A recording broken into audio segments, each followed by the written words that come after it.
কয়লাকাণ্ডে নতুন মোড়। 5 মাস বাদে কয়লাকাণ্ডের রিপোর্ট জমা দিল সিএজি। বুধবার সেই রিপোর্ট কয়লা মন্ত্রীকে জমা পড়ল। ক্যাগের ইস্টার্ন জোনাল অফিসের আধিকারিকরা গিয়ে তদন্ত চালায় ইসিএল এর খাদানগুলোতে। সেখানকার কর্মীদের সঙ্গে কথা বলে অডিট রিপোর্ট তৈরি হয়। এই বছরের গোড়াতে কয়লা মন্ত্রকের তরফে সিএজিকে অডিট করতে বলা হয়। ইসিএল এর দুর্নীতি এবং আর্থিক লেনদেনে রাজস্বের কত ক্ষতি হয়েছে তা উল্লেখ রয়েছে রিপোর্টে। ইতিমধ্যে রাজস্ব ক্ষতি নিয়ে জিএসটি তদন্ত শুরু হয়েছে।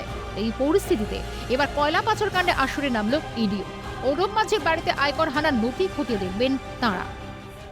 কয়লা পাচার কাণ্ডে বিভিন্ন কেন্দ্রীয় তদন্তকারী সংস্থারা যেমন হস্তক্ষেপ করেছে, তদন্ত করছে, যেমন সিবিআই, ইডি বা ইনকাম ট্যাক্স ডিপার্টমেন্ট, তেমনি একইভাবে গোটা কাণ্ডে এবার নজর ঘোরালো ক্যাগ অর্থাৎ কন্ট্রোলার অ্যান্ড অডিটর জেনারেল।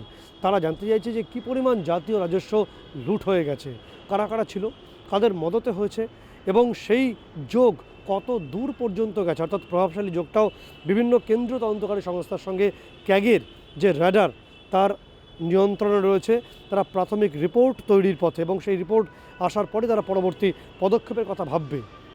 এদিকে বুধবার আসানসোলের বিভিন্ন এলাকায় আয়কর দপ্তরের হানা চলেছে। জামুরিয়া সঞ্জয় গুপ্তার বাড়িতে চলেছে আয়কর দপ্তরের হানা, সঙ্গে কেন্দ্রীয় বাহিনীও রয়েছে। পুরুলিয়ার কুখ্যাত কয়লা মাফিয়া অরূপ মাঝি ওরফে লালার দুই সঙ্গী অক্ষয় মাঝি এবং গুরুপদ মাঝির অফিসেও চলে সিবিআই হানা। বুধবার সকালে বিনা স্টিকার লাগানো 10 থেকে 12টি গাড়ি করে ওই দুই অবৈধ কয়লা ব্যবসায়ীর বাড়িতে হানা দেন সিবিআইয়ের কর্তারা।